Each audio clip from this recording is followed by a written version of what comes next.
সূরা আল আসর আজকে তাফসির হবে ইনশাআল্লাহ। এবং সূরা আল আসর মুখস্থ নাই আমাদের মধ্যে, হয়তো এমন কাউকে খুঁজে পাওয়া যাবে না। অতি ছোট্ট একটি সূরা, কিন্তু এর অর্থ অনেক ব্যাপক।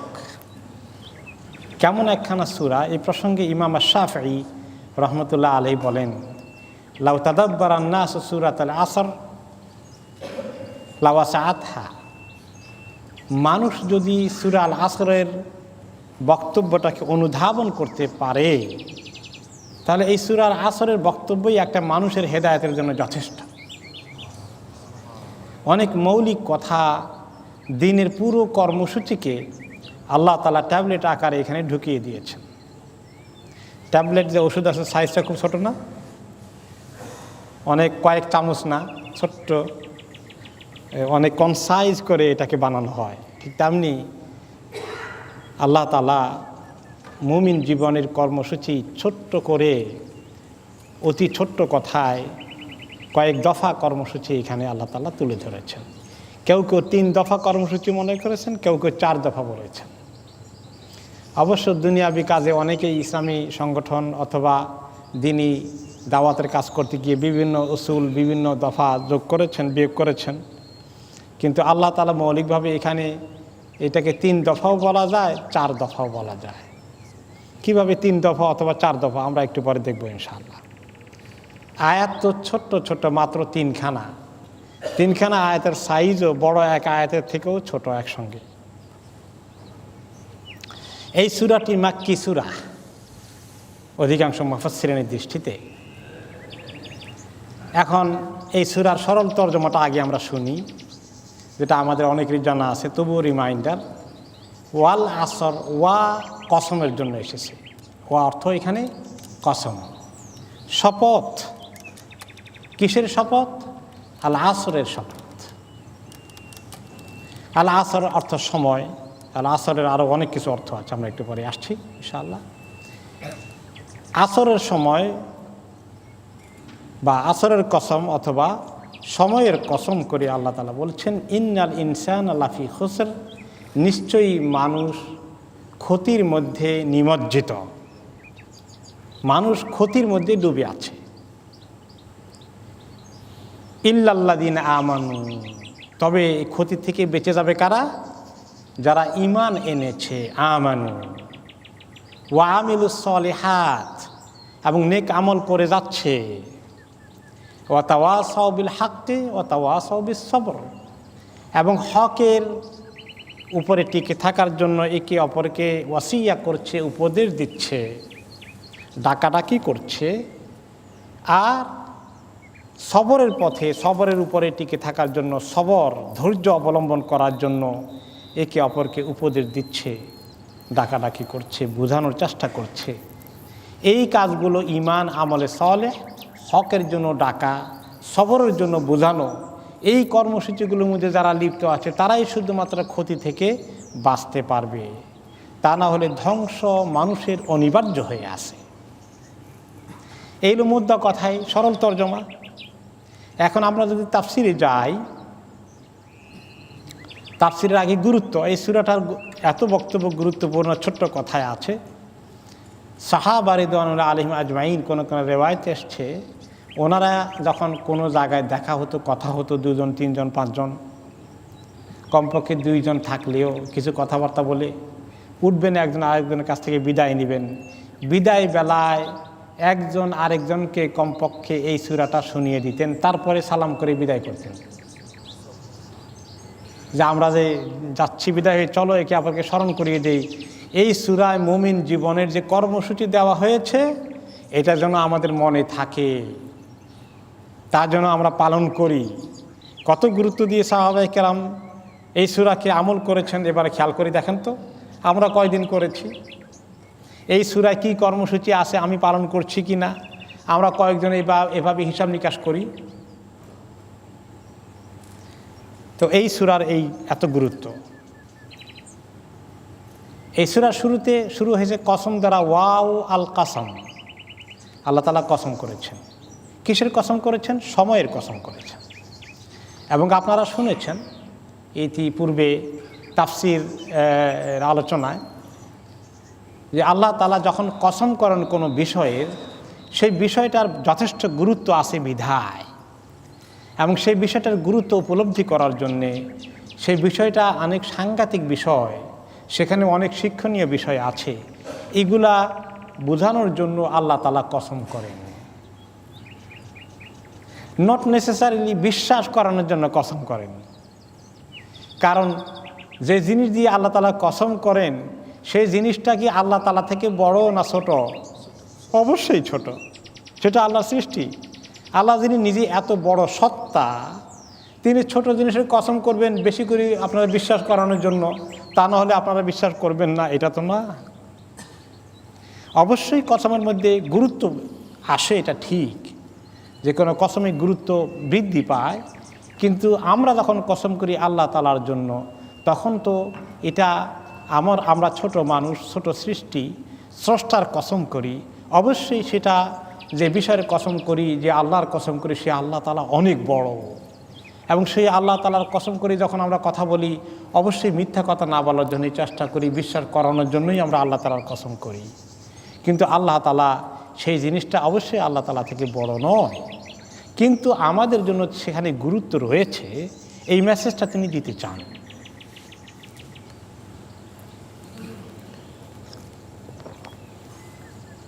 তাহলে আসর শব্দের অর্থটা কি? আরবি শব্দ, আমরা বাংলায়ও কিছু বুঝি। আমরা আসর বলতে কি বুঝি? একটা সময়ে, সেই সময় একটা নামাজ আছে, আসরের নামাজ। এখন অরিজিনালি আরবিতে আসর শব্দের অর্থটা কি? এখন আসর অর্থ কি নামাজ বুঝায় নাকি বুঝায় না, এইটা জানা দরকার। আসরের অনেকগুলো অর্থ আছে। একটা অর্থ হলো সময়। সময়কে আপনি বিভিন্ন ভাষায় প্রকাশ করতে পারেন, বিভিন্ন শব্দে প্রকাশ করতে পারেন। একটা হলো সময়। সময়কে আপনি যুগ বলতে পারেন, যুগ। কাল, সময়, যুগ, কাল, কটা বললাম? তিনটা জিনিস। এই তিনটা কি একই জিনিস না কিছু পার্থক্য আছে? কিছু পার্থক্য আছে। সময়টা যে কোনো সময় হতে পারে, ভেরি ভেরি কমন। যুগ বললে কি বোঝায়?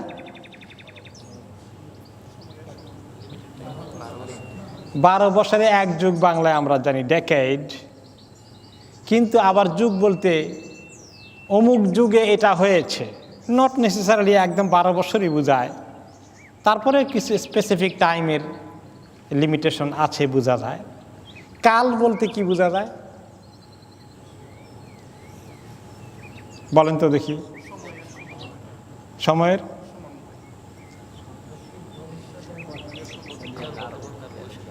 কাল বলতে এটাও কিছু ভেরি স্পেসিফিক না, কিন্তু অনেক সময় কালটা একটু ভবিষ্যৎ না বর্তমান না অতীত, এরকম কিছু একটা ইন্ডিকেশন করে। এই জন্য বাংলায় বলি আমরা অতীতকাল, বর্তমানকাল, ভবিষ্যৎকাল। আরও কাল আছে, ছোট কাল, এটাও একটা কাল। আবার আগামীকাল, এটাও আরেকটা কাল। গতকাল, সেটাও আরেকটা কাল। আজকাল, এটাও আরেক কাল। হ্যাঁ, দেখছেন কত সেন্সে কাল ব্যবহৃত হচ্ছে। আসরটাও তাই অনেক সেন্সে ব্যবহৃত হয় আরব দেশে, আরব সমাজে, আরবিতে এর অনেক ব্যবহার আছে। তার মধ্যে একটা দিনের একটা সময়ে সেটাকে আবার আসর বলা হয়। আর সে সময়টা কোন সময়? আসরের ওয়াক্ত যখন থেকে শুরু হয়ে যায়, সূর্য ডুবার 1-2 ঘন্টা, 2 ঘন্টা, 2.5 ঘন্টা, 3 ঘন্টা আগের এই টাইমটাকে বিকেল বেলা, যেটা আমরা সোজা বাংলায় বিকেল বলি বা ইংলিশে আফটারনুন বলে, এটাই আসলে আসর। এটাও একটা স্পেসিফিক অর্থে 24 ঘন্টার একটা বিশেষ সময়কে আসর বলা হয়। আর সেই উপলক্ষেই সালাতুল আসর, আসর নামাজ আছে। তো আরবিতে এই যুগ বলেন, কাল বলেন, তারপরে সময় বলেন, এগুলোও যেমন বোঝায়, বিকেলবেলার সময়টাকেও আবার আসর বোঝানো হয়। আবার আসরের আরেকটা অর্থ আছে, বর্তমান কাল। ওই যে আজকাল বলেছি বাংলায় কাল, যেরকম আজকাল বলতে বর্তমান কাল বোঝায়, এরকম আসর অর্থে বর্তমান কালকেও আরবিতে বোঝায়। যেমন আল আসরুল হাদিস, হাদা শাইউন আসরিয়ুন, এটা অতি প্রেজেন্ট ডে বিষয়, এটা একটা আধুনিক আজকালকার জিনিস। আল উমুরুল আসরিয়া, আধুনিকতা, এটাও কিন্তু আসর শব্দে আসে। হ্যাঁ, এখানে আল্লাহ তাআলা কোনটা বুঝিয়েছেন? এখানে কেউ কেউ বলেছেন যে আল্লাহ তাআলা আসরের নামাজের কসম করেছেন, কোন কোন মুফাসসির বলেছেন সমস্ত সময়টা নয়, আবার অনেকেই বলেছেন গোটা সময়টাকে বোঝানো হয়েছে। এবং আসরের সময় বলতে যেটা বোঝায়, আসরের সময়টা খুব কুইক টাইম। আপনি দেখবেন আসরের সময়টা কিন্তু নর্মালি খুব তাড়াতাড়ি চলে যায়, আসরের সময়টা খুব দ্রুত বেগে চলে যায়। এই তো কেবল আসর হলো, সূর্য ডুবে যেতে মনে হয় না দ্রুত গতিতে চলে যাচ্ছে, দিনের শেষ, বিদায়ের পালা, দিনের বিদায় হচ্ছে, একটা বিদায়ের সুর আছে আসরের মধ্যে। মানুষের জীবনটাও এরকম আসরের মতোই কুইক হয়ে যেতে পারে, ক্ষণিক সময়ের জন্য হতে পারে। এই জন্য আসরের টাইমটাকেই অনেকেই ধরেছেন। আর কেউ কেউ বলেছেন যে না, আসরটা গোটা সময় এই জন্য হয় যে মানুষের জীবনটাকেই আল্লাহ তাআলা আসর হিসাবে বলেছেন, এই সেন্সে যে সময়টা পার হতে আসলে খুব বেশি সময় লাগে না, খুব দ্রুত চলে যায়, গোটা সময়টাই, গোটা হায়াতটাই। মানুষ কি, মানুষের জীবনটা কি? সময়ের সমষ্টি মাত্র। একজন মানুষ তার অস্তিত্ব টিকে আছে 70 বছর, 60 বছর, 80 বছর। এই মানুষটা কোন কোন মুফাসসির এবং ফকিহ বলেছেন, হাল আনতা ইল্লা আইয়ামুন, তুমি কি কতগুলো দিনের সমষ্টি ছাড়া তো তুমি কিছু না। তুমি কি, তুমি কতগুলো দিনের সমষ্টি। তার মানে তোমার 70 বছর বয়স আল্লাহর পক্ষ থেকে বরাদ্দ আছে, 80 বছর আছে, তুমি এটাকে বছর ধরলা, বছরটাকে মাস বানাও, 12 দিয়ে গুণ করো, এরপরে সেগুলাকে আবার দিন বানাও, 30 দিয়ে গুণ করো, তাহলে মোটামুটি তুমি এতগুলো দিন, তোমার হায়াত মানে এতগুলো দিন তুমি, এই দিনগুলো শেষ, তুমি আর নাই। তাহলে তুমি দিনের সমষ্টি। তোমার কালটা, তোমার যুগটা, তোমার বয়সটা কতগুলো দিন ছাড়া কিছু না। এই তোমার এক একটি দিন তোমার জন্য মূল্যবান নেয়ামত, এগুলো তোমাদের জন্য ব্যাপক সুযোগ। কিছু আমল করে করে আমলনামা প্রত্যেক দিন ভর্তি করার সুযোগ আল্লাহ তাআলা তোমাকে দিচ্ছেন। এই জন্য কোনো কোনো সালফে সালেহিন উলামারা বলেছেন যে যখন একটা দিন চলে যায়, তুমি মনে করবে তোমার একটা অংশ খসে গেছে, তোমার একটা অংশ চলে গেছে। 70 বছর যদি একজনে হায়াত পায়, এখন চলে গেছে 50 বছর, 55 বছর, খসে গেছে অনেক কিছু। আমার কদ্দুর বাকি আছে, আর যদি থাকে আর কি 70, যদি থাকে 60, না থাকলে তো কালকেই শেষ। তাহলে খসে যাচ্ছে। আমাদের কাছে মনে হয় আমি তো এখনো পুরোই আছি, হাত পায়ে একটাও খসে যায়নি, সবই আছে।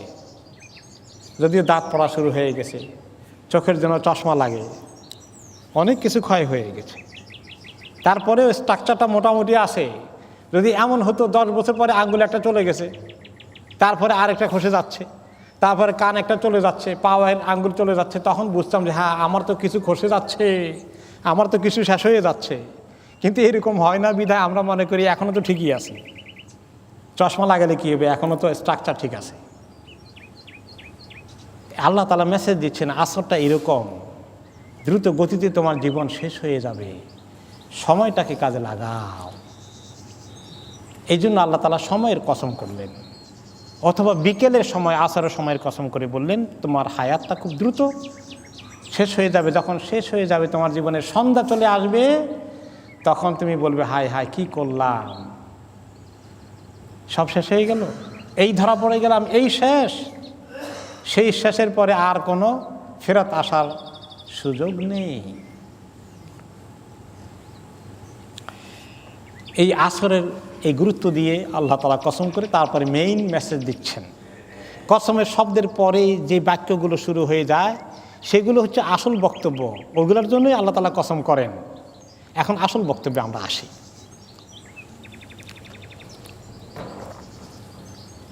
ইন্নাল ইনসান লাফি খুসর, নিশ্চয়ই মানুষ ধ্বংসের মধ্যে আছে, ধ্বংসের মধ্যে নিপতিত।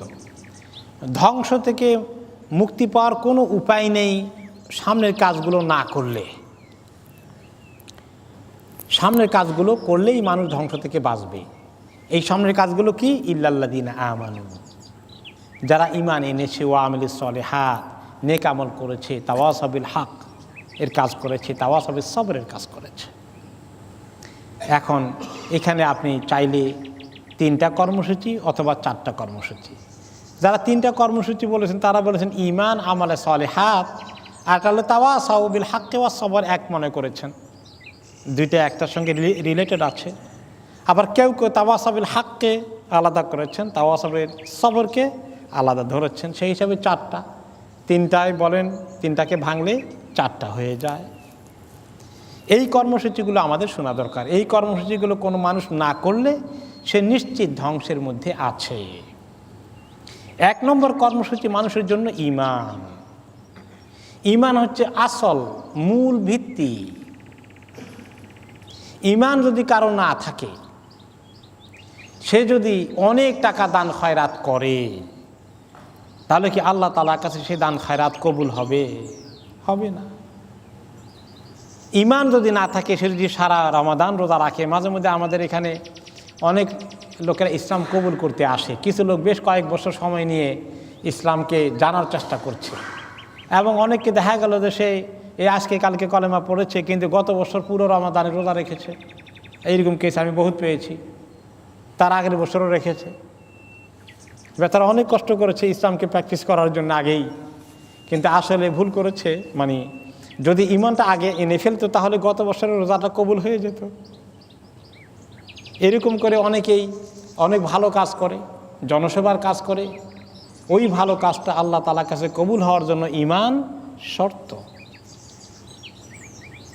যদিও কোনো নন মুসলিমও, যার কোনো ঈমান নেই, তারা অনেক চ্যারিটির কাজ করে, এগুলো একেবারে বেকার যাবে না, কিছু কাজে লাগবে। কোন কাজ? জাহান্নাম থেকে মুক্তি পাওয়ার কাজে লাগবে না। ফিনারে জাহান্নামা খালিদিনা ফিহা কপালে আসে। কিন্তু কোন কাজে লাগবে? সামান্য কাজে লাগবে। হয়তো দুনিয়ার মধ্যে তার যশ খ্যাতি আরও কিছু বাড়িয়ে দিবেন আল্লাহ তাআলা, তার মাল ও দৌলতে কিছু বরকত দিয়ে দেবেন। মরে গেলেও লোকেরা তার জিন্দাবাদ, তার ব্যাপারে অনেক কিছু বলবে। এরকম কিছু কাজে তার লেগে যাবে। কিন্তু এই কাজে লাগা আর জাহান্নাম থেকে মুক্তি পাওয়ার কাজে লাগা, 2টার মধ্যে কত ব্যবধান আছে? অনেক ব্যবধান আছে। ঈমান হচ্ছে মূল, আর আমল এবং বাকি কর্মসূচি শাখা প্রশাখা। সকল জনসেবার কাজ, চ্যারিটির কাজ, মানবতার কল্যাণের কাজ, সমস্ত শাখা প্রশাখা। মূল হচ্ছে আল্লাহ তাআলার প্রতি ঈমান আনা, কাফের না হওয়া। এই ঈমান এখন মাশাআল্লাহ আমরা তো মনে করি আমাদের তো ঈমানের ওয়াজ করার দরকার নাই। মাশাআল্লাহ আমরা তো বহুত আগে ঈমানদার হয়ে গেছি, আমরা মুসলিম তো আছেই, মাশাআল্লাহ আমাদের তো ঈমান ঠিকই আছে। এখন ঈমান যতটুকু ঈমান আমাদের আছে, এতটুকুন ঠিক আছে, এটা কি বলার উপায় আছে? ঈমান যদি ঠিক থাকে তাহলে বাকি অনেক কিছু ঠিক হওয়ার কথা। আমলের মধ্যে অনেক পরিবর্তন আসার কথা ছিল। আমাদের আমলের মধ্যে এখন যে ত্রুটিগুলো আছে, এগুলো সম্পর্ক ঈমানের সাথে রয়ে গেছে। ঈমান মজবুত থাকবে অথচ আমল মজবুত নাই, তা তো হয় না। ঈমান আছে অথচ সুদ ঘুষের কারবার করি, এটা কি করে সম্ভব? ঈমান আছে মিথ্যা কথা বলি, এটা কি করে সম্ভব? ঈমান আছে হারাম ব্যবসা করি, এটা কিভাবে সম্ভব? এই জন্য একটা হাদিসে রাসূলুল্লাহ সাল্লাল্লাহু আলাইহি ওয়াসাল্লাম বলেছেন, লা ইয়াজনি জানিন আহুয়া মুমিন, যে লোক জিনা ব্যভিচার করে সে মুমিন অবস্থায় জিনা ব্যভিচার করতে পারে না, তার ঈমান তখন উঠে যায় তার কাছ থেকে। এভাবে তাহলে ঈমান কি জিনিস? ঈমানের আমরা জানি কালিমাতু লা ইলাহা ইল্লাল্লাহু মুহাম্মাদুর রাসূলুল্লাহ জেনে শুনে পড়লেই একটা লোক মুমিন হয়ে গেল। এটা ঠিক যে এটার দ্বারা ইসলামে দাখিল হয়ে গেল, কিন্তু এটা ইসলামের ঈমানের শুরু। ঈমানের অনেক শাখা প্রশাখা আছে। একটা হাদিসে বলা হয়েছে লিল ইমানে বিদউন ওয়া সাবউনা শুবা, ইমানের 70-এর বেশি শাখা প্রশাখা আছে। শুনছেন না হাদিসটা? আউয়ালুহা শাহাদাতু আল্লা ইলাহা ইল্লাল্লাহ ওয়া আন্না মুহাম্মাদান আবদুহু ওয়া রাসূলুহু ওয়া আখিরুহা ইমাতাতুল আযা আনিত তারিক ওয়াল হায়াউ শুবাতুম মিনাল ঈমান। এই তিনটা কথা বলছেন 70-এর উপরে শাখা প্রশাখা আছে। তার মধ্যে তিনি তিনটা মেনশন করলেন। পয়লাটা বললেন লা ইলাহা ইল্লাল্লাহ মুহাম্মাদুর রাসূলুল্লাহ সাক্ষী দেওয়া। শেষটা বললেন রাস্তা থেকে মানুষকে কষ্ট দেয় এরকম জঙ্গল, বাধা বিপত্তি, যন্ত্রণাদায়ক জিনিস সরিয়ে দিয়ে রাস্তাটাকে ক্লিয়ার করে দেওয়া, এটা হচ্ছে ইমানের শেষ শাখা।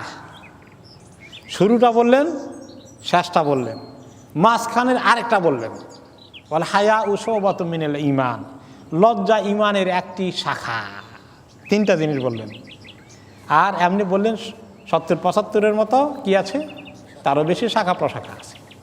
তাহলে ইমান তো একটা জিনিস না শুধু। আবার আমরা দেখি যে ইমানের আলোচনা করতে গিয়ে আল্লাহ তাআলা ইমানের আরকান উল্লেখ করেছেন।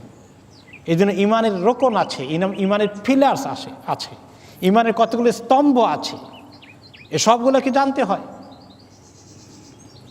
এমনকি লা ইলাহা ইল্লাল্লাহু মুহাম্মাদুর রাসূলুল্লাহ এইটার ইমানকে, এইটার জ্ঞানও জানতে হয়। এই জন্য ইমানের শাখা প্রশাখা বা ইমানের মেইন যে সমস্ত রোকনগুলো আছে সেগুলার ব্যাপারে আপনারা ছোটকালে ইমান মুজমাল পড়েছেন বা ইমান মুফাসসাল পড়েছেন। আমানতু বিল্লাহি ওয়া মালাইকাতিহি ওয়া কুতুবিহি ওয়া রুসুলিহি ওয়াল ইয়াউমিল আখির ওয়াল কাদরি খাইরিহি ওয়া শাররিহি মিনাল্লাহি তাআলা। আর ওয়াল বা'সি বাদাল মাউত না বললেও চলবে, মৃত্যুর পরে পুনরুত্থান, ওটা ইয়াউমুল আখিরের মধ্যে অলরেডি ঢুকে গেছে। এই জন্য 7টা নয়, আমাদের দেশে 7টা বানিয়েছে। মেজরিটি মুসলিম ওয়ার্ল্ডের মধ্যে লেখাপড়া কিতাবপত্রের মধ্যে 6টা শাখা প্রশাখার কথা, 6টা ইমানের রোকনের কথা এসেছে। এগুলোকে বলে আরকানুল ঈমান। আরকানুল ঈমান, ইমানের রোকনগুলো, ইমানের স্তম্ভগুলো মোট কয়টা? 6টা। সেগুলা এই যে আমরা এতক্ষণ পড়লাম, এগুলো কোথায় পাওয়া গেছে? কোরআন হাদিসে আছে। সূরা আল বাকারা শেষের দিকে আল্লাহ তাআলা বলেছেন কুল্লুন আমানা বিল্লাহি ওয়া মালাইকাতিহি ওয়া কুতুবিহি ওয়া রুসুলিহি। আর কি আছে এখানে? কয়টা আসছে? কুল্লুন আমানা বিল্লাহি, আল্লাহর কথা, আল্লাহর প্রতি ঈমান, ওয়া মালাইকাতিহি, ফেরেশতাদের প্রতি ঈমান, ওয়া কুতুবিহি, কিতাবগুলোর প্রতি ঈমান, ওয়া রুসুলিহি, রসুলদের প্রতি ঈমান। কয়টা হলো? 4টা। এখন এই যে ওয়া রুসুলিহি আছে, এর ভিতরে নবী মুহাম্মদ সাল্লাল্লাহু আলাইহি ওয়াসাল্লামের প্রতি ঈমানের কথাও এসে গেছে, মুহাম্মদুর রাসূলুল্লাহ কথা এসেছে। আর বিল্লাহির মধ্যে লা ইলাহা ইল্লাল্লাহু চলে এসেছে। এখন 6টা আরকান বলেছে, এখানে পাওয়া গেল 4টা। আর বাকি রইল কয়টা? 2টা। কোরআন শরীফে কোন জায়গায় পাওয়া যায়? সূরা বাকারার শুরুতে আছে অবিল আখিরাতি হুম ইউকিনুন, আখিরাতের প্রতি তারা ইয়াকিন আছে, ঈমান, দৃঢ় বিশ্বাস আছে। কয়টা হলো? 5টা। এরপরে এখন বাকি রইল কোনটা? কাদারটা বাকি রয়ে গেল। কোরআন শরীফে কোন জায়গায় আছে? অনেক সূরাতে এসেছে, আল্লাহ তাআলা বলেছেন। কাদারের কথা আল্লাহ তাআলা অনেক আয়াতে বলেছেন। হ্যাঁ, কুল্লু শাইইন খালাকনাহু বিকাদার, যে আমি প্রত্যেক জিনিসকে তাকদীর ভিত্তিতে, তাকদীর অনুযায়ী, কাদার অনুযায়ী সৃষ্টি করেছি। এরকম অনেক আয়াত কাদার সম্পর্কে কোরআনে পাকে পাবেন। তাহলে কোরআন শরীফ থেকে নেওয়া এবং হাদিস জিবরিল আছে তার এই প্রসঙ্গে, সেখানেও ইমানের আরকানগুলো পাওয়া যায়। সেখানে জিজ্ঞেস করা হয়েছে মাল ঈমান ইয়া রাসূলুল্লাহ, কাল আনতুমিনা বিল্লাহি ওয়া মালাইকাতিহি ওয়া কুতুবিহি ওয়া রুসুলিহি ওয়াল ইয়াউমিল আখির ওয়াল কাদরি খাইরি ওয়া শাররিহি মিনাল্লাহি তাআলা। পুরো হাদিস বলে দিয়েছে, হাদিসে জিবরিলের মধ্যে ইমানের সংজ্ঞার মধ্যে এগুলো সব চলে এসেছে। একজন মুসলমানকে এই ইমানের রোকনগুলো সম্পর্কে লেখাপড়া করা দরকার। ইমানের 6টি রোকন সম্পর্কে বিস্তারিত লেখাপড়া করা দরকার। ছোটোকালে আমরা মক্তবে লেখাপড়া করেছি, এটা আমাদেরকে ওস্তাদেরা মুখস্থ করে দিয়েছেন রে কি আমান্তু বিল্লাহি ওয়া মালাইকাতিহি ওয়া কুতুবিহি ওয়া রুসুলিহি, কায়দার মধ্যে লেখা আছে। বলেন দেখি কে কে ছোটোকালে বুঝেছি যে এগুলোর অর্থ কি, কেন এটা মুখস্থ করতে হবে? কে কে বুঝেছিলেন আমাকে হাত তুলে দেখান যখন মক্তবে পড়েছেন। কেউ তখন বুঝেন নাই, বোঝানো হয় নাই, ঠিক? আপনাকে বুঝিয়েছে ওস্তাদ? হ্যাঁ, কি কি বলছে আপনাকে? এইগুলোর উপরে কেন ঈমান আনতে হয় কি বলেছে আপনি বলেন দেখি।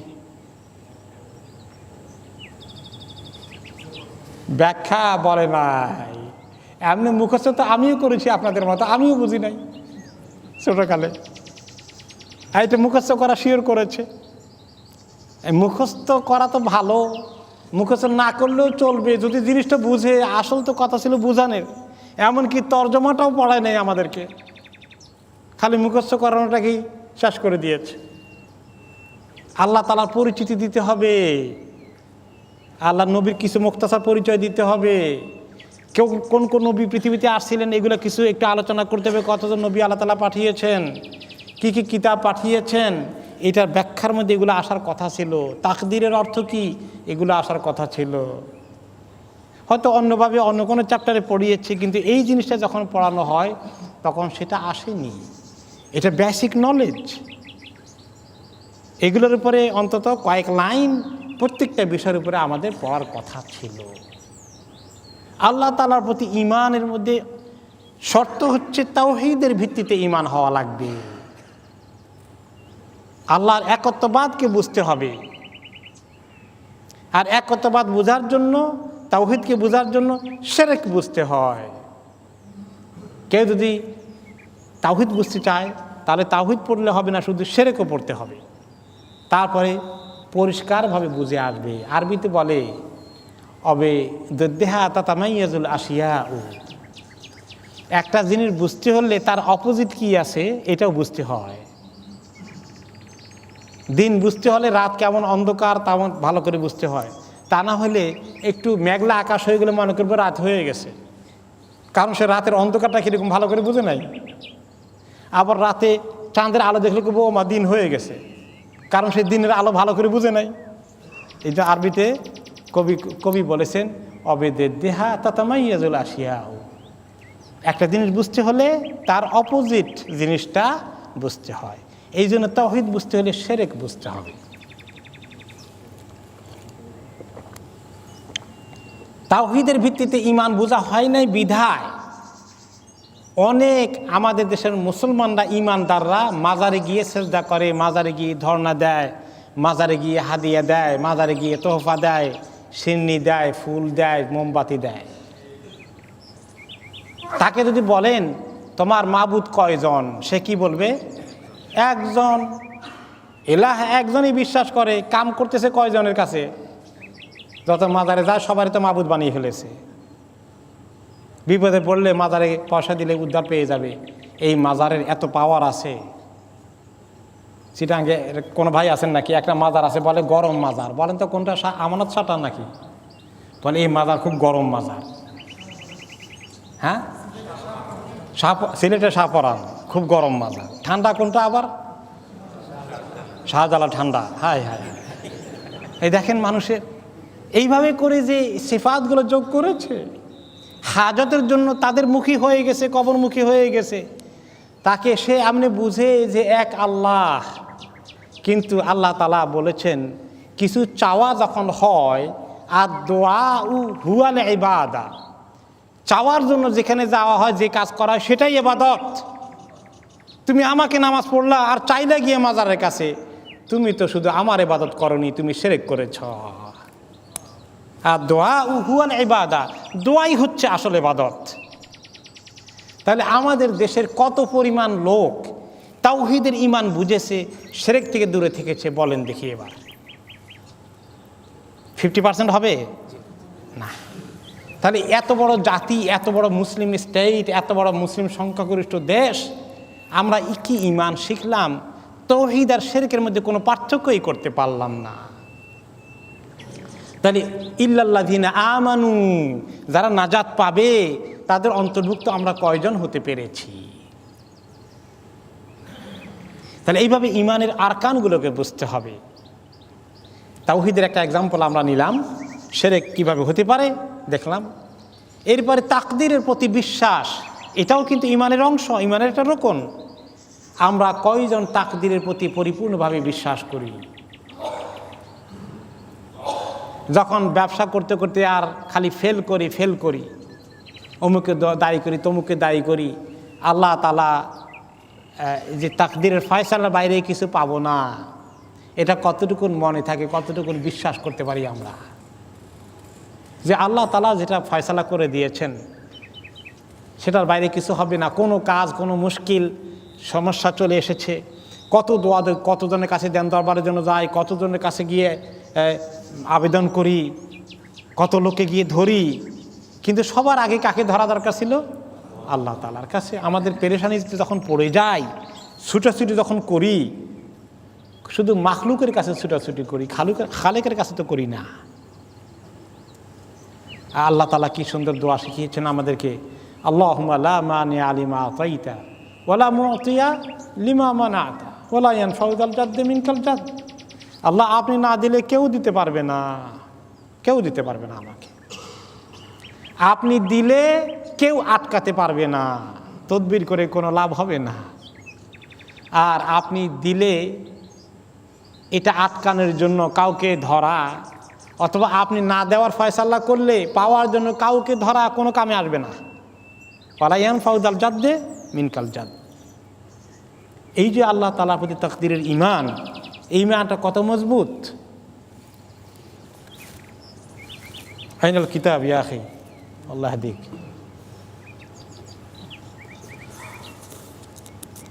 এই তাকদীরের উপর একটা হাদিস,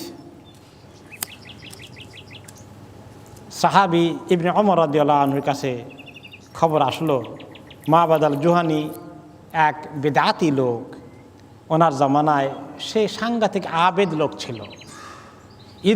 কানা ইযহিরু যুহদা ওয়াল ইবাদা ওয়া তালাবাল ইলম, খুব জহদ, খুব মানে দুনিয়া ত্যাগী মনোভাব, খাওয়া দাওয়া কাপড় চোপড় সব কিছুতে দুনিয়ামুখী না, সে একেবারে আখিরাতমুখী।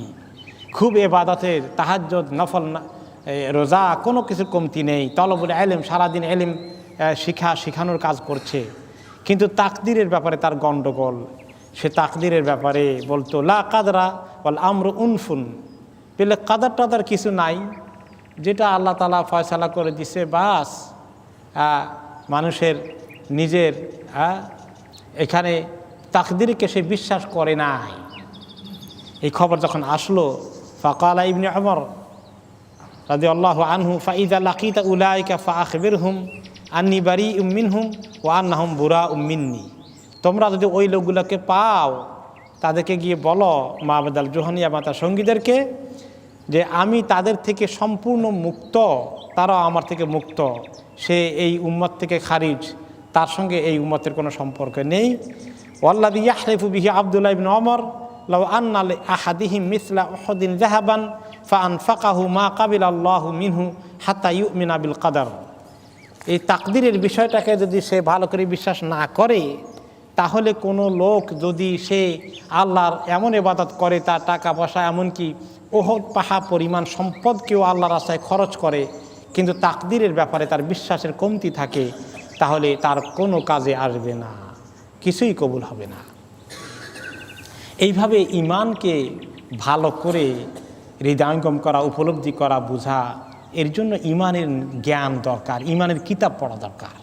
ঈমানের উপরে আলাদা কিতাব আছে, যেটাকে আমরা বলি আকীদার কিতাব, এবং সেই ব্যাপারে ঈমানের যে আলাদা নলেজ আছে ঈমান আকিদার, সেই কথা স্বয়ং আল্লাহ তাআলা কালামে পাকে বলেছেন, ফাআলাম আন্নাহু লা ইলাহা ইল্লাল্লাহ। তুমি ইলম হাসিল করো, জানার চেষ্টা করো যে আল্লাহ ছাড়া কোনো মাবুদ নাই। খালি লা ইলাহা ইল্লাল্লাহ বলে দিলেই হয়ে গেল না, বলে দিলে অবশ্য ঈমানের একটা শুরু হলো, কিন্তু এই ঈমানের জ্ঞানটাকে বাড়াতে হবে অনেক, এর শাখা প্রশাখাগুলো সম্পর্কে জানতে হবে, আরকানুল ঈমানের জ্ঞানগুলোকে চর্চা করতে হবে। এই জন্য আকীদার কিতাব পড়া দরকার, আকীদার কিতাব পড়া দরকার সবার। ইসলামী আকীদা নামে বাংলায় সুন্দর সুন্দর বই পুস্তক আছে, এগুলো পড়তে হবে। তা না হলে বিশেষ করে তাওহীদ এবং শিরকের গণ্ডগোল লেগে অনেক মানুষ নিজেকে মনে করবে এক আল্লাহর ইবাদত করেছে, কিন্তু মুশরিক হয়ে মারা গিয়েছে, কারণ মাজারে মাজারে সাহায্যের জন্য গিয়েছিল। মুশরিক, আর কোনো ইবাদত তার কবুল হয়নি, হবে না। কারণ আল্লাহ তাআলা কোরআনে নিজে বলে দিয়েছেন, লাই আশরাকতা লা ইয়াহবাতান্না আমালুক ওয়ালা তাকুনান্না মিনাল খাসিরিন। হে মানুষ, তুমি যদি শিরক করো তোমার সমস্ত আমল বরবাদ হয়ে গেল, বেকার চলে গেল, এবং তুমি চরম ক্ষতিগ্রস্ত হবে। এই জন্য ইমান আকীদার এলেম কিতাবপত্র পড়া দরকার। এইরকম ইমান, সেই ইমানের জন্য এলেম লাগে, আমলের জন্য এলেম লাগে।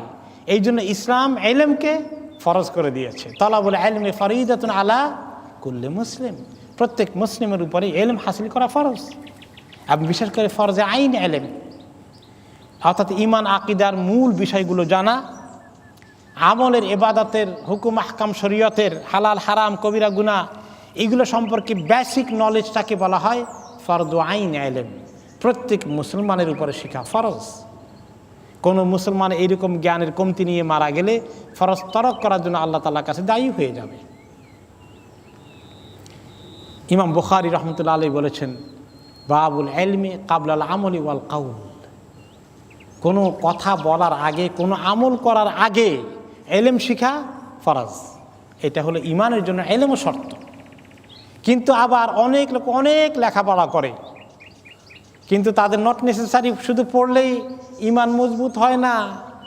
অনেক লেখাপড়া করে, আপনারা দেখবেন যে অনেক ওরিয়েন্টালিস্ট বলে প্রাচ্যবিদ, ওয়েস্টার্ন ইউনিভার্সিটিগুলোর অনেক প্রফেসর আছে, অক্সফোর্ড, ক্যামব্রিজ, লন্ডন ইউনিভার্সিটির, বার্মিংহাম, আমেরিকায় বহুত ইউনিভার্সিটি আছে যেখানে ইসলামিক স্টাডিজ ডিপার্টমেন্ট আছে।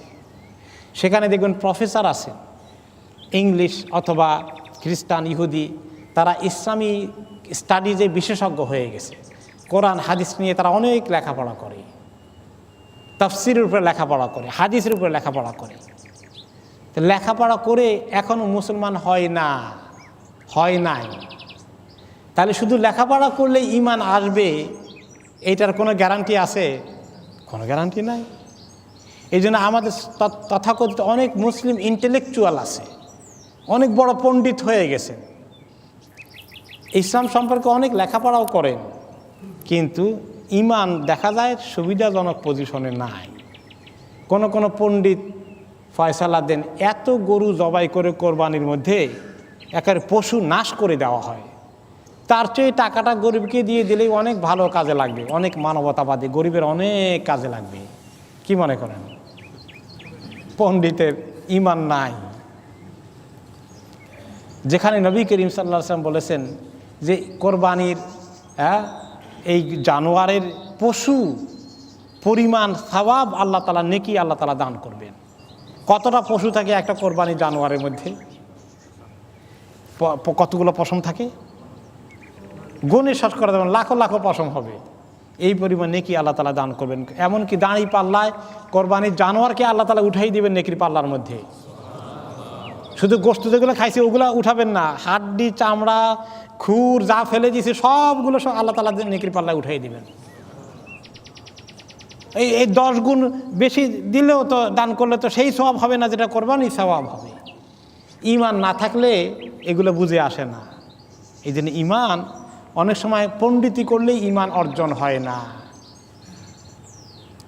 সেই জন্য বেশি ইন্টেলেকচুয়াল লাইনে গেলে মানুষের ঈমানের বরঞ্চ কমতি হয়। আরও তারা সব বেশি বস্তুবাদের শিকার হয়ে যায়, সব কিছুকে বস্তুবাদের নিরিখে পর্যালোচনা করে।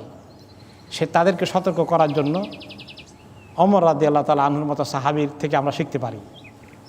তিনি আল্লাহ তাআলার কাছে মাঝে মধ্যে দোয়া করতেন, আল্লাহুম্মা ঈমানান কা ঈমানিল বাদওয়ী।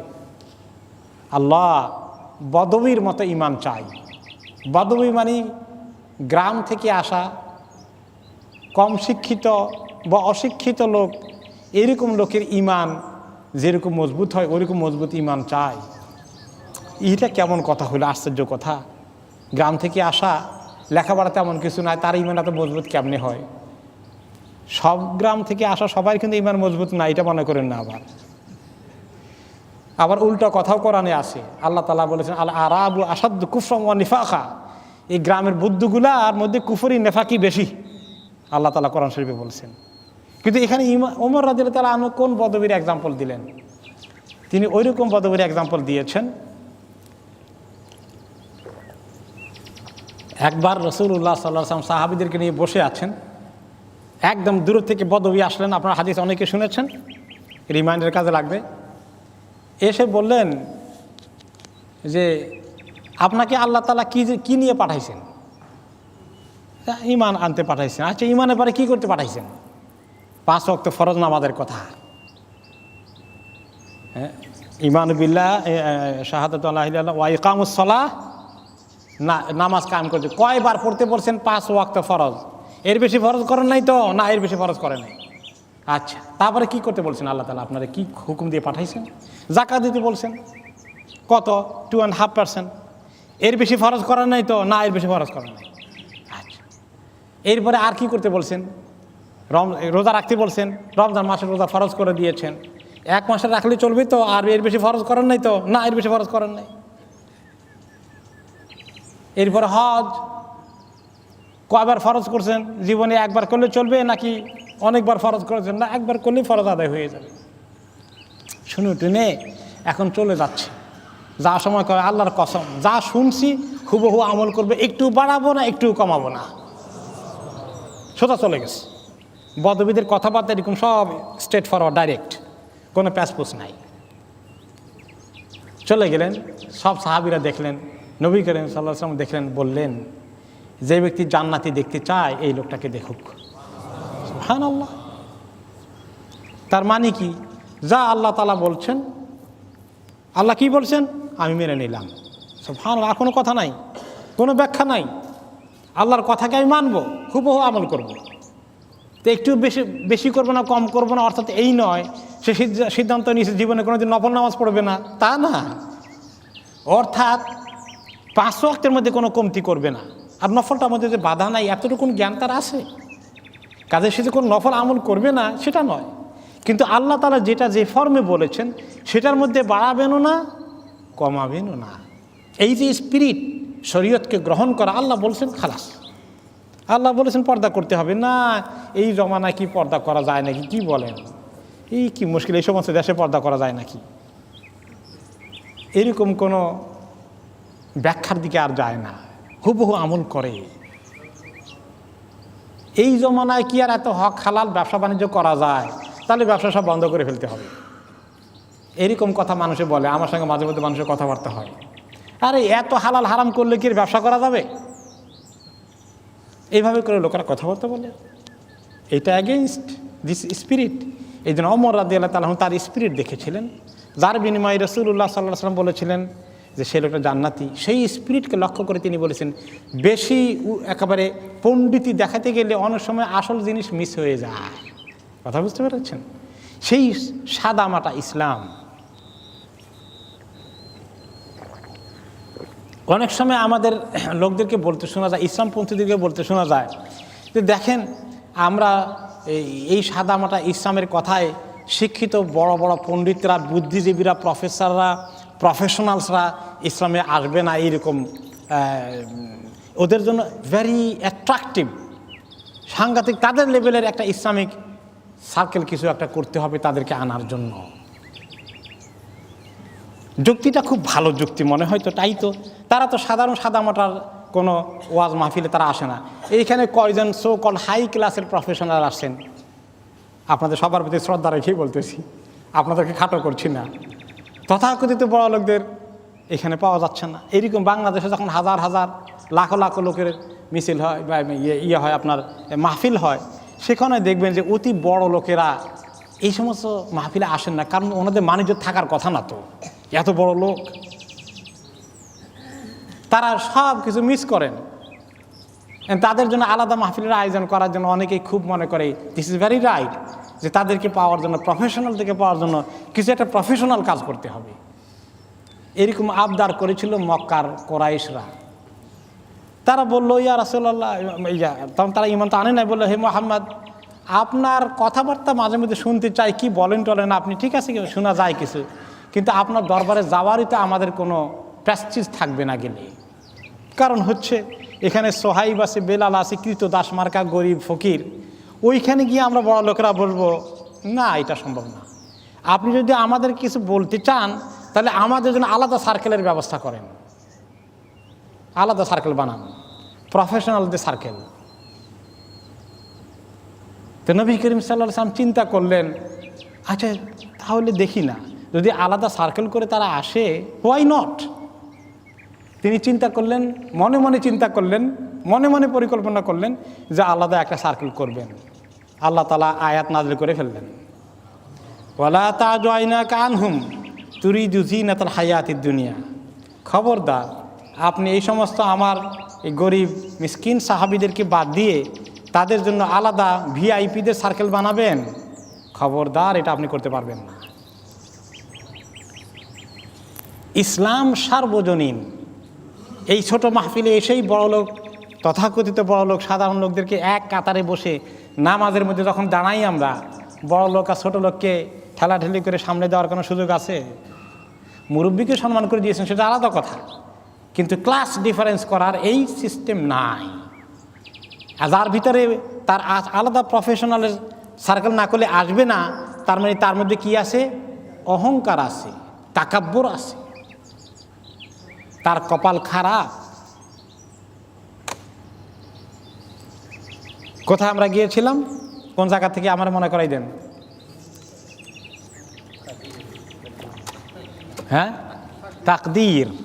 হ্যাঁ, তাকদীর থেকে গিয়েছিলাম যে বেশি ব্যাখ্যা চলতে গেলে না, লেখাপড়া করতে হবে ইসলাম সম্পর্কে, ইমানের এলেম শিখতে হবে, সেখান থেকে আমরা গিয়েছি। ইমানের এলেম শিখতে গেলে ইমানের এলেমের দরকার আছে, সেটাও গাইডেড নলেজ এক্সারসাইজ করতে হবে। ওলামায়ে কেরাম সুন্দর সুন্দর আকীদার কিতাব লিখে গেছেন, এগুলো পড়তে হবে। কিন্তু অতিরিক্ত ইন্টেলেকচুয়াল এক্সারসাইজের জন্য উপরে আপনার ইমান নির্ভর করবে না। অনেক একগাদা লেখাপড়া যারা করে সারা দুনিয়ার, ভালো, ইসলাম লেখাপড়া উৎসাহিত করেছে, কিন্তু ইসলামের লেখাপড়া হলো গাইডেড লেখাপড়া এবং প্রায়োরিটি আছে এবং শরীয়তের দিক নির্দেশনা সেখানে ফলো করতে হবে। এলেমের দরকার আছে, ইমানের মধ্যে এলেম আছে, কিন্তু এলেমটা কিছুটা মানে শুধু এলেম যথেষ্ট নয়, আল্লাহ তাআলার কাছে ইমান চাওয়া লাগবে। এই জন্য ওমর রাদিয়াল্লাহু তাআলা ইমানের দরখাস্ত দিয়েছেন, আল্লাহুম্মা ঈমানান কা ঈমানিল বাদওয়ী, আল্লাহ বদবীর মতো ইমান চাই। ইমানের জন্য আল্লাহ তাআলার কাছে দরখাস্ত দিতে হবে। এবং অনেক সুন্দর সুন্দর দোয়া আছে, আল্লাহুম্মা হাব্বিব ইলাইনাল ঈমানা ওয়া যায়্যিনহু ফি কুলুবিনা ওয়া কাররিহ ইলাইনাল কুফরা ওয়াল ফুসুক ওয়াল ইসয়ান ওয়াজআলনা মিনার রাশিদিন। হ্যাঁ, আল্লাহুম্মা হাব্বিব ইলাইনাল ঈমান, আল্লাহ আমাদের কাছে ইমানকে আপনি প্রিয় করে দিন, ইমানকে, ইমানের মহব্বত দিলের মধ্যে পয়দা করে দিন, আর ইমানের সৌন্দর্যকে দিলের মধ্যে তুলে ধরুন। এইভাবে করে আল্লাহ তাআলার কাছে ইমানের দোয়া করতে হয়। এরপরে ইমানের পরে আসলো ইল্লাল্লাযিনা আমানুর পরে কি আসলো? ওয়া আমিলুস সলিহাত। তাহলে ইমানের অনেক বিষয় আছে, ঠিক কি না? আমাদের ইমানের উপরে লেখাপড়া করতে হবে কি না? লেখাপড়া করা দরকার। ইমান তাজা হওয়ার জন্য, ইমান বোঝার জন্য আমাদের ইমানের উপর লেখাপড়া করা দরকার। তারপর ইমান বৃদ্ধি হওয়ার জন্য কোরআন বেশি করে পড়তে হয়। কোরআন হাদিস বেশি করে পড়লে ইমান তাজা হয় কি না? আল্লাহ তাআলা নিজেই বলেছেন, ওয়াইযা তুলিয়াত আলাইহিম আয়াতুহু যাদাতহুম ঈমানা।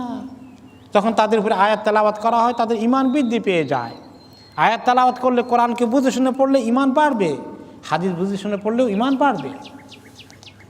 ইমান বাড়াইতে হবে। এরপরে আমরা আমলের দিকে যাই। ইল্লাল্লাযিনা আমানু ওয়া আমিলুস সলিহাত, নেক আমল করে যায়। শুধু ইমান থাকলে হবে না, ইমানের প্রমাণ হচ্ছে আমল। ইমানের প্রমাণ হচ্ছে আমল। আমল ছাড়া ইমান মাইয়েত, মৃত। এজন্য এক হাদিসে এসেছে, যেই ব্যক্তি লা ইলাহা ইল্লাল্লাহ বলল, আল্লাহ তাআলা তাকে জান্নাতে ঢুকিয়ে দিবেন। মান ক্বালা লা ইলাহা ইল্লাল্লাহ দাখালাল জান্নাহ। তো একজন প্রশ্ন করলেন যে লা ইলাহা ইল্লাল্লাহ বললেই তো জান্নাতে যাওয়া যায়, আর আমলের দরকার আছে নাকি? তিনি বললেন, লা ইলাহা ইল্লাল্লাহ মিফতাহুল জান্নাহ, লা ইলাহা ইল্লাল্লাহ জান্নাতের চাবি। এটাও একটা হাদিস আছে। এই কথা শোনাই দিল যে এইটা চাবি তো আছে, তো জান্নাতে চলে যাব। তিনি তখন বললেন যে চাবি যে আছে, চাবি কীরকম থাকে? চাবির মধ্যে দাঁত থাকে, দাঁত। চাবির দাঁত চিনেন? চাবির দাঁত আছে, এরকম কাটা কাটা কাটা কাটা দাঁত আছে। এই দাঁত না থাকলে এই চাবি কাজ করবে না। কয়েকদিন আগে আমি দেখি যে আমার গাড়ি স্টার্ট দিয়ে চাবি দিয়ে স্টার্ট নেয় না, ঘটনা কি? পরে শেষ পর্যন্ত খুলে খালি দেখলাম যে আমার চাবির দাঁত চলে গেছে, এটা কাজ করছে না। পরে আরেকটা এক্সট্রা কপি ছিল, ওইটার দাঁত আছে, কাজ করতেছে, ক্ষয় হয়ে এটা লেভেল হয়ে গেছে। তাহলে তিনি জান্নাতের দরজা খুলবে না তোমার জন্য আমল ছাড়া। এই সালাত, যাকাত, শরীয়তের হালাল হারামকে মানা, উত্তম চরিত্র গঠন করা, এই পুরো শরীয়তকে আমল করা হচ্ছে তোমার চাবির দাঁত। এই জন্য আমল সলেহাত বলতে কি বুঝায়, নেক আমল বলতে কি বুঝি? আমরা বলি লোকটা খুব নেক আমল করেন, কি বুঝাই আমরা? নেক আমলের মধ্যে অনেক কিছু আছে। সর্বপ্রথম আছে কিছু ফরজ আমল আছে। সবার আগে কোনটাকে গুরুত্ব দিতে হবে? ফরজ আমলকে গুরুত্ব দিতে হবে। ফরজ আমল কোনোটাই মিস করা যাবে না। আর এই ফরজ আমলের যে সর্বশ্রেষ্ঠ হচ্ছে আর সলাহ, নামাজ। এরপরে ফরজ যত আমল আছে সবগুলো করতে হবে। কেউ যদি আপনি দান খয়রাত করে কিন্তু জাকাত ঠিকমতো দেয় না, বিভিন্ন জায়গায় আপনি দান খয়রাত করে, ফরজ জাকাত আদায় না করার কারণে বড় শাস্তি হবে তার। ঠিক তেমনি অনেকে ওমরা করতে যায়, ফরজ হজ এখন আদায় করে না, মুশকিল আছে। আগে ফরজটাকে গুরুত্ব দিতে হবে। এটা হলো ইবাদতের ক্ষেত্রে ফরজ, ওয়াজিব, সুন্নত, নফল, মুস্তাহাবের যে লিস্ট আছে, সর্বপ্রথম প্রত্যেকটা জিনিসকে তার জায়গায় রাখতে হবে। এবং এই লিস্টের ক্যাটাগরির মধ্যে একটা হাদিসুল ওয়ালায়া আছে, ওয়ালায়াতের হাদিস। আল্লাহ তাআলা হাদিসে কুদসিতে বলেছেন যে আমার কুরবত হাসিল করার জন্য বান্দার যত আমল আছে তার মধ্যে সর্বশ্রেষ্ঠ আমল হচ্ছে ফরজ আমল। ফরজের চেয়ে আর কোনো মোহাব্বতের আমল আল্লাহ তাআলার কাছে নাই আল্লাহর ওয়ালি হওয়ার জন্য। ফরজ আমলটাকে ঠিক মতো আঞ্জাম দিতে হবে। এরপরে তিনি বলেছেন ওমা জালা আবদুন ইয়াতাকাররাবু ইলাই বিন্নাওয়াফিল হাত্তা উহিব্বাহু। এরপরে বান্দা শুধু ফরজ নয়, আল্লাহর ওয়ালি হওয়ার জন্য, আল্লাহর কুরবত হাসিল করার জন্যে সে নফল, সুন্নত, মুস্তাহাবের দিকে যেতে থাকে, বাড়াতে থাকে, বাড়াতে থাকে। এমন এক পর্যায়ে সে চলে আসে আমল করতে করতে হাত্তা উহিব্বাহু, আমি তখন তাকে মহব্বত করা শুরু করি। ফাইদা আহবাবতুহু, আমি যখন তাকে মহব্বত করি তখন আমি তার কান হয়ে যাই যে কান দিয়ে সে শুনে, আমি তার চোখ হয়ে যাই যে চোখ দিয়ে সে দেখে, আমি তার হাত হয়ে যাই যেটা দিয়ে সে ধরে, আমি তার পা হয়ে যাই যে যার দিয়ে সে কোনো জায়গায় হেঁটে যায়। আল্লাহ তাআলা কিভাবে এগুলা হয়ে যান?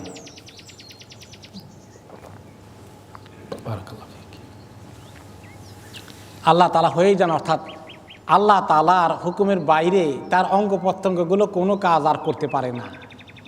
তার অঙ্গ প্রত্যঙ্গগুলোর অভ্যাস হয়ে যায়, আল্লাহ তাআলার নিয়ন্ত্রণে চলে আসে। চোখটা কোনো খারাপ জিনিসের দিকে তাকাবেই না। তার পক্ষে দৃষ্টি সংবরণ করা এত কঠিন নয়, আমাদের জন্য যেরকম কঠিন হয়ে গেছে। তার কান কোনো গীবত, চগলখুরি এগুলা শোনার জন্য মোটেই রেডি না। কেউ বললে তার কষ্ট হয়, শুনতেই চায় না। তার হাত দিয়ে কোনো অন্যায়ভাবে কাউকে কোনোদিন আঘাত করতে পারবে না, কারণ এটা আল্লাহ তাআলার কন্ট্রোলে চলে এসেছে। আল্লাহর হুকুমের বাইরে এসে কিছু করে না। আমল মানুষকে এই পর্যায়ে নিয়ে যায়। আমলের মধ্যে কিছু আছে ইবাদত, আমলের আরেকটা প্রকার ভেদ আরেক দিক দেখে, কিছু ইবাদত, কিছু মুআমালাত, কিছু আখলাক, আদাব। ইবাদতের কথা বললাম আমরা, নামাজ, রোজা, হজ, যাকাত, সাদাকাত, খায়রাত, এইগুলোই শুধু আমল নয়। মুআমালাত ও আমল। মুআমালাত কি জিনিস? লেনদেন, কাজ কারবার, মানুষের সঙ্গে আচার ব্যবহার, সম্পর্ক। ব্যবসা বাণিজ্য করি, মুআমালাত। চাকরি বাকরি করি, এগুলো মুআমালাত। এখানে আমি হক আদায় করি, কাজ করি কিনা, এখানে হালাল তরিকায় আছে কিনা, কাউকে ঠকাই কিনা, প্রতারণা করি কিনা, এগুলোও আমলের অংশ কি না? না, আমলের অংশ না, এগুলো আমলের অংশ। একজনে দেখা যায় সরকারি অফিসে আছেন, দাঁড়িয়ে লম্বা আছে, নামাজও জামাতে পড়েন, কোরআন শরীফ তেলাওয়াত করেন, কিন্তু ঘুষ খাওয়া বন্ধ করেন না।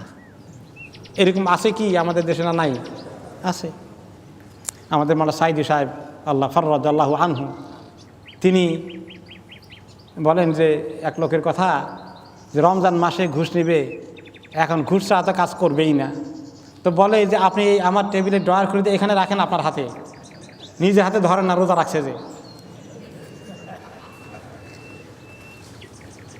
এই এক ধরনের মানুষের কনসেপ্ট সুদের ব্যাপারটাকে এভাবে, ঘুষের ব্যাপারটাকে এভাবে নিয়ে ফেলেছে।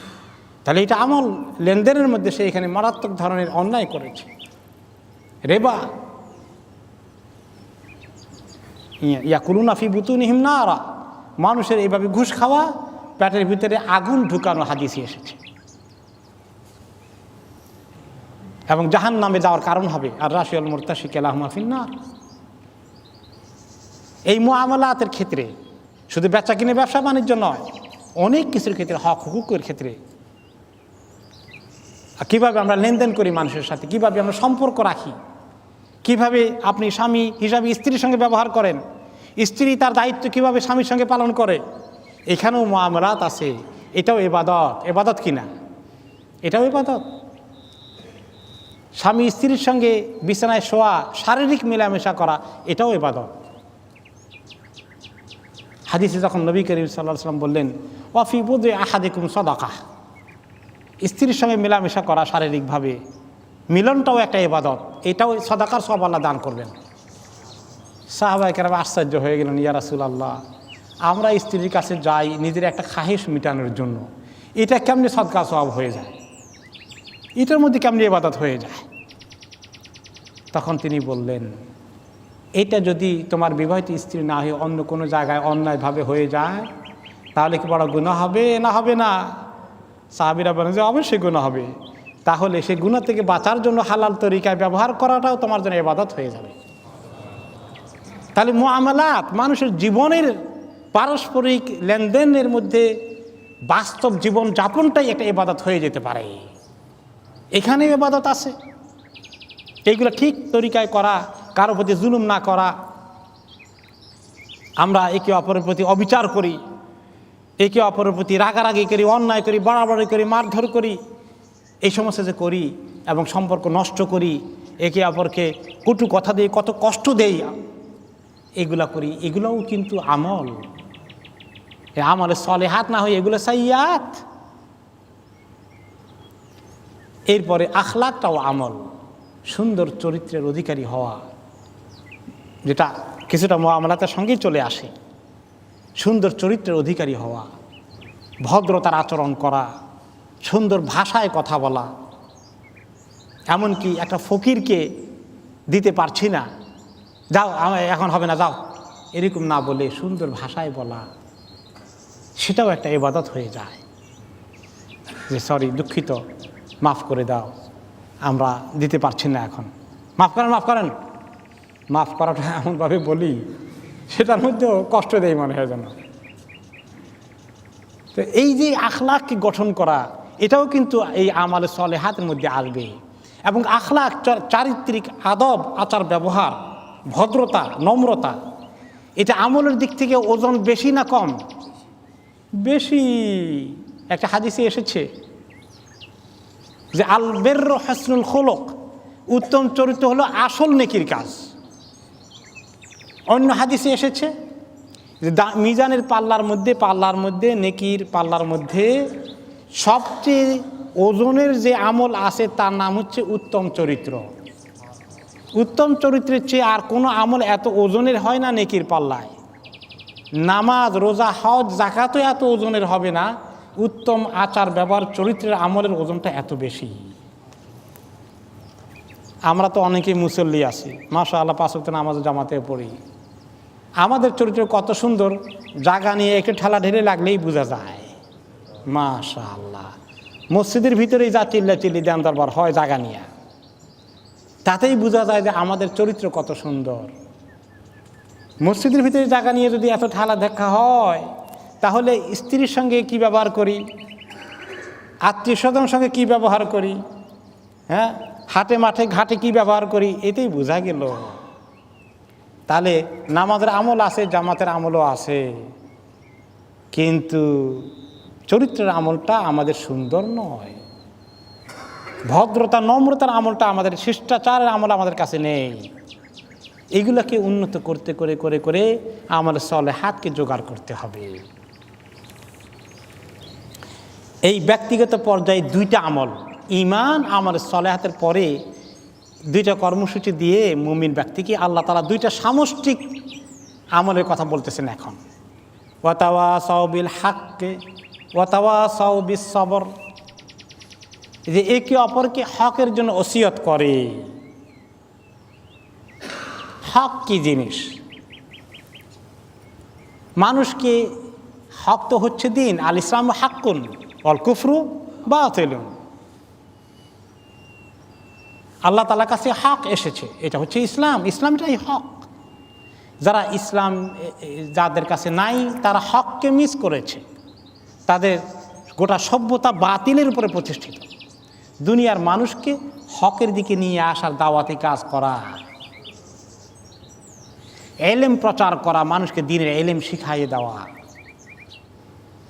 মানুষকে নেকির কাজে উৎসাহিত করা। এক লোকে ঘরে নামাজ পড়ে জামাতে আসে না, তাকে জামাতের দিকে মসজিদে নিয়ে আসা।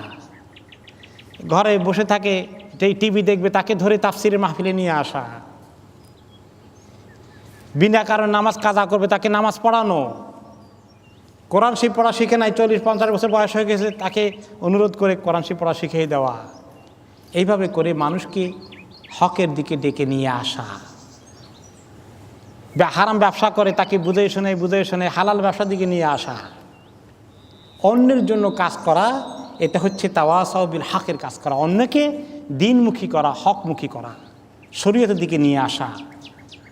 বেপর্দায় চলে মহিলা, তাকে পর্দার দিকে নিয়ে আসা, এগুলো তাওয়াসাউ বিল হকের কাজ। এই কাজে উম্মতকে করতে হবে। এই উম্মতকে দায়ী ইলাল্লাহর কাজ করতে হবে, দাওয়া ইলাল্লাহর কাজ করতে হবে। কুনতুম খায়রা উম্মাতিন উখরিজাত লিন্নাস তা'মুরুনা বিল মারুফ ওয়া তানহাউনা আনিল মুনকার। আমি আমাকে নিয়ে আসি, আমি কারো খাইও না, হ্যাঁ কী বলে, খাওয়াইও না, ধারিও না, কী বলে একটা কী জানি বলে, ধারাইও না, এরকম কথাবার্তা আমাদের লোকেরা বলে। আমি নিরিবিলি থাকি নিজের মতো। এত নিরিবিলি থাকলে ভালো মুসলমান হওয়া যাবে না, কিছু রিস্ক নেওয়া লাগবে, কিছু মানুষকে অ্যাড্রেস করতে হবে, সমাজকে ঠিক করতে হবে, দিনের দাওয়াত দিতে হবে, বাতিলকে শরীয়ত হককে এই জায়গায় বসাতে হবে, এর জন্য সংগ্রাম সাধনা করতে হবে। এই তাওয়াসাউ বিল হকের কাজ করতে হবে। এই 3 নম্বর কর্মসূচি। সমাজের মধ্যে ফিতনা ফাসাদ হয়, সমাজের মধ্যে বুরাই হয়, জেনা ব্যভিচার ছড়িয়ে পড়ে। যদি আমার শক্তি তৌফিক থাকে তাহলে আমার এগুলো থামাইতে হবে।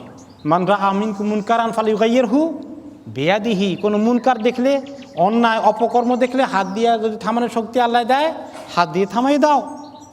আর না পারলে ফাবিলিসানিহি, তাহলে কথা দিয়ে বুঝিয়ে শুনে মানুষকে থামানোর চেষ্টা করো। সেটাও যদি না পারো, শেষ পর্যন্ত এত দুর্বল হয়ে যাও, তাহলে ফাবি কালবিহি, অন্তর দিয়ে হলেও ঘৃণা করতে হবে। ওয়া যালিকা আদআফুল ঈমান, এটা হচ্ছে ঈমানের দুর্বল পর্যায়। তাহলে এই দাওয়া ইলাল্লাহর কাজ করতে হবে উম্মতকে। আমরা সবাই করি কি না? নিশ্চিতভাবে করতে, বিভিন্ন তরিকায় করি, কেউ কোনো সংগঠনের মাধ্যমে করি, কেউ বিভিন্ন অন্য কোনো তরিকায় করি, কেউ ব্যক্তিগত পর্যায়ে করি। এই দাওয়া ইলাল্লাহর কাজ করতে হবে। কোনো উম্মতের এর থেকে রেহাই নাই। যে করলো না, 3 নম্বর কর্মসূচি ড্রপ করে ফেললো, তার 2টা কর্মসূচি শুধু আছে। 4টা কর্মসূচি না থাকলে সেই ধ্বংস থেকে বাঁচতে পারবে? ধ্বংস থেকে বাঁচার জন্য কয়টা কর্মসূচি লাগবে? 4টাই লাগবে। 4 নম্বরটা কি? ওয়াতাওয়াসাউ বিস সবর। সবরের জন্য একে অপরকে নসিহা করলো, ওসিয়া করলো, বুঝালো। সবরের জন্য কেন আসলো এখানে? এই দিনের পথে চলা, দিনের কাজ করা, সবগুলোর মধ্যে কষ্ট আছে নাকি নাই? কষ্ট আছে। 3 কারণে সবর করা লাগে। as-sabru ala at-ta'ah, was-sabru anil ma'siyah, as-sabru ala al-balaya wal-masa'ib wa ala aqdarillah। আল্লাহর নেক আমল করার জন্যে, নেক কাজ করার জন্য, দিনের উপরে চলার জন্য সবর লাগে। আমি এক্সাম্পল দেই যে সকালবেলা ফজর পড়তে উঠতে কষ্ট আছে কিনা? নাই, আছে। বিশেষ করে রাত যদি ছোট হয়, ফজর কাজা হয়ে যাবে, উঠে যেতে হবে আমাকে। তাহলে নেক কাজ করতে হলে কষ্ট আছে। হজে গেলে কষ্ট আছে, রমাদানের রোজা রাখতেছি, কষ্ট আছে না? নাই, আছে। জামাতে পড়তে আসতে হবে, নিজেকে ব্যবসা বাণিজ্য গোটাতে হবে, হাঁটে আসতে হবে, সময় বের করতে হবে, এর মধ্যেও কষ্ট আছে। তাহলে নেক কাজ করতে হলে, আল্লাহর হুকুম মানতে হলে কষ্ট আছে। সেটা স্বীকার করেই ইবাদত করতে হবে। সেটাকে মেনে নিয়ে খুব আরামে করতে হলে, শুধু যদি যে অনেকে আরামেরটা করে, যেটা কষ্ট সেটা করতে চান না। যে কাজে কষ্ট হোক, আরাম হোক, আল্লাহর হুকুম পালন করতে হবে। ঠিক গুনার কাজ থেকে বেঁচে থাকতে হইলেও সবর লাগে। গুনার কাজ খায় শুধু নফসানি, নফস শুধুমাত্র গুনার দিকে নিয়ে যায়, গুনার মধ্যে আনন্দ যোগ করে দেয়। গুনার কাজে অনেক মজা পাওয়া যায়, অনেক সময় সাময়িক মজা আর কি। ওয়াজাইয়ানা লাহুমুশ শাইতানু সুআ আমালিহিম, আল্লাহ তাআলা কোরআনে পাকে বলে শয়তান তাদের আমলগুলোকে, খারাপ আমলগুলোকে খুব সৌন্দর্যময়, আকর্ষণীয় করে তুলে ধরে। নেক আমলে যেমন সবর লাগে, গুনাহ থেকে বেঁচে থাকতে হলেও সবর লাগে। নফসা খালি এদিকে এদিকে পুশ করে, আপনাকে পুশ করে। আপনি নফসাকে চাপাইতে হবে, রাগ, থাম, চুপ, কন্ট্রোল করতে হবে, লাগাম ধরে টানতে হবে। এখানেও সবর লাগে। আরেকটা 3 নম্বর সবর হচ্ছে বালা মুসিবত, আল্লাহ তাআলা তাকদিরের ফয়সালা, এটাকে মেনে নিতে হয়। একটু আগে যে তাকদিরের কথা বলেছিলাম, এত ব্যবসায় হাত দিলাম, কোনোটা থেকেই দেখি উইন করতে পারি না। মনে করতে হবে আমার আল্লাহ আমাকে যা দিয়েছেন দেবেন, তার বাইরে আমি পাবই না। যদিও চেষ্টা করতে পারি আবার, কিন্তু মনে রাখতে হবে আল্লাহর ফয়সালার বাইরে পাওয়া যাবে না। বিপদ আপদ আসে, অ্যাক্সিডেন্ট আসে, কোনো কারণ ছিল না, হঠাৎ করে অ্যাক্সিডেন্ট ঘটে গেল, মেনে নেওয়া যায় না সব কিছু। হঠাৎ করে এরকম একটা মুসিবত চলে আসলো, আপনি অপ্রস্তুত, খুব কষ্ট হয়। এই জন্য কষ্ট প্রকাশ করে মানুষে গালিগালাজ দিয়ে অনেক সময়। এই দেশে তো এফ ওয়ার্ড একটা আছে, এফ, এটা শুধু উচ্চারণ করে কি জন্য? যে তার মনে কষ্ট আসছে, এই মুসিবতটাকে মেনে নিতে পারে নাই। মুসলমান কোনো মুসিবতে পড়লে এফ ওয়ার্ড বলবে? আমাদের ছেলেপেলেরা তো এখানে যারা মানুষ হচ্ছে, আল্লাহ মাফ করুক, এফ ওয়ার্ড ওদের থেকে কম শিখে নাই, আর একটু বেশি শিখছে পারলে। মুসলমানকে কোনো কষ্টের মধ্যে পড়লে কি বলতে হবে? ইন্না লিল্লাহি ওয়া ইন্না ইলাইহি রাজিউন, আল্লাহর জিকির করতে হবে এই আয়াতটা পড়ে। এইভাবে করে আল্লাহ তাআলা আমাদেরকে একে অপরকে সবরের জন্য হেল্প করতে হবে। কেউ যখন অস্থির হয়ে যায় তাকে সান্ত্বনা দিতে হবে। কারো ইন্তেকাল হয়ে গেলে সেখানে গিয়ে তাদেরকে সান্ত্বনা দেওয়ার অর্থ হচ্ছে এই যে সেই জন্য আল্লাহ তাআলার এই তাকদীরের ফয়সালাকে মানে, এমন কোনো মন্তব্য প্রকাশ না করে যেটা কুফরি কালাম হয়ে যায়। আল্লাহ করলেন কি? আমি বলছি না যে কোন আমার গ্রামের কথা মনে পড়ে, এক মা বললেন যে আল্লাহ তুমি কি ডাকাতি করলা? নাউজুবিল্লাহ, তার ছেলে মারা গেছে। এই কথা উচ্চারণ করা, ইয়া আল্লাহ কত বড় বেয়াদবি, আল্লাহ শানে হয়ে গেছে।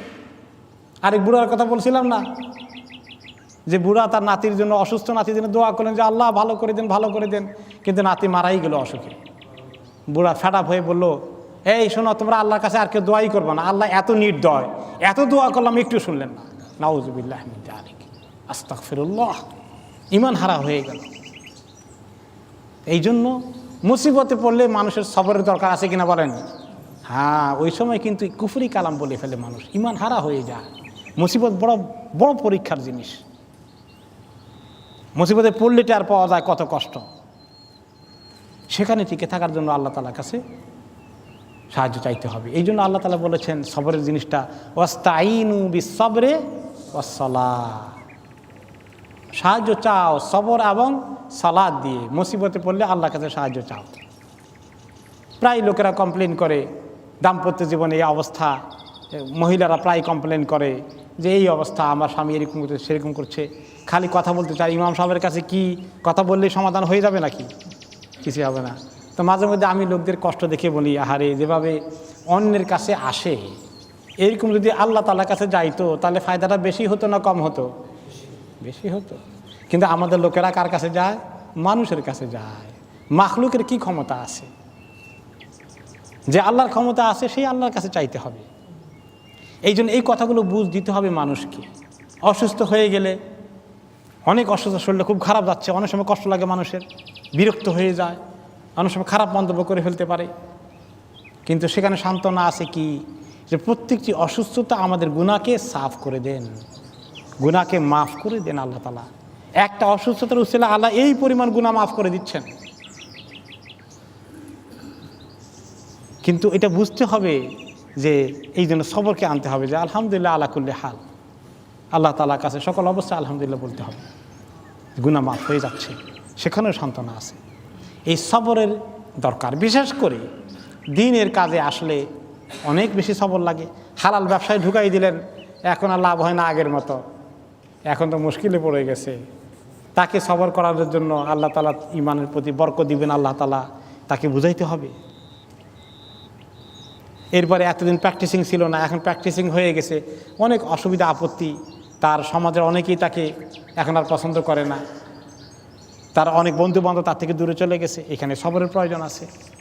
বাতিল শক্তি, রাষ্ট্রশক্তি অন্যায়ভাবে দ্বীনের কাজ যারা করবে তাদেরকে জেল জুলুম ইত্যাদি করে কষ্ট দেবে, তাদের জীবনের উপরে আঘাত চলে আসতে পারে, তাদেরকে হত্যা করা হতে পারে। সাহাবায়ে কেরাম এভাবে কোরবান করেছেন। সেখানে দ্বীনের বড় কাজ করতে গেলে বড় ধরনের চ্যালেঞ্জ আসতে পারে, সেখানেও সবরের দরকার আছে। তাহলে সবর না করলে দাওয়াতি কাজ করা যায় না, দ্বীনের দায়িত্ব পালন করা যায় না। দ্বীনের দায়িত্ব পালনের সঙ্গে সবরটা ওতপ্রোতভাবে জড়িত। তো এখন এখানে কয়টা কর্মসূচি পেলাম? 4টা। প্রথম 2টা ভেরি ইন্ডিভিজুয়াল, নিজের জন্য। পরের 2টা সমাজের মানুষের, অন্য মানুষের পেছনে কাজ করার জন্য। এই 4টাই মুসলমানদের কর্মসূচি। যে ব্যক্তি 4টা কাজ করবে সেই ব্যক্তি কামিয়াবি অর্জন করবে, আর যে ব্যক্তি 4টা না করবে পুরোটাই সে ব্যর্থ। আর যে ব্যক্তি 4টার 3টা করবে, 1টার জন্য থেকে যাবে। যে 2টা করবে, বাকি 2টা না করার জন্য থেকে যাবে। যে 3টা না করবে, 3টা না করার জন্য আল্লাহর কাছে থেকে যাবে। যে 4টি কর্মসূচি পালন করবে সেই ব্যক্তি আল্লাহ তাআলার কাছে নাজাত পেয়ে যাবে। তাহলে আসুন এবার আমরা চিন্তা করে দেখি আমাদের জীবনে সূরা আল আসরের কর্মসূচি আসলে আমরা পালন করি কি না। ঈমান আমাদের কি পরিমাণ মজবুত হয়েছে, আল্লাহর প্রতি ঈমানের যথার্থ উপলব্ধি আমাদের আছে কি না, এর মিনিমাম জ্ঞান অর্জন করি কি না আমরা। আমলে সলেহাতের যে দিকগুলো আছে, মুআমালাত, ইবাদত, আখলাক, আদাব, লেনদেন, এগুলো ঠিক আছে কি না। এরপরে তাওয়াসা বিল হক, দাওয়াতি কাজে হকের দিকে মানুষকে আনার জন্য আমরা সময় দিচ্ছি কিনা, সেই কাজের সঙ্গে আমাদের অংশগ্রহণ করি কিনা। আর একে অপরকে বোঝানোর কাজে আমরা কতটুকু সময় দিচ্ছি, পরবর্তী পর্যায়ে সমাজ সংস্কারের জন্য, সংশোধনের জন্য আমরা কিভাবে একে অপরকে হকের দিকে এবং সবরের দিকে ডাকছি। এই সব কিছু মিলে একটা কমপ্লিট কর্মসূচিতে আমাদের ঢোকা উচিত।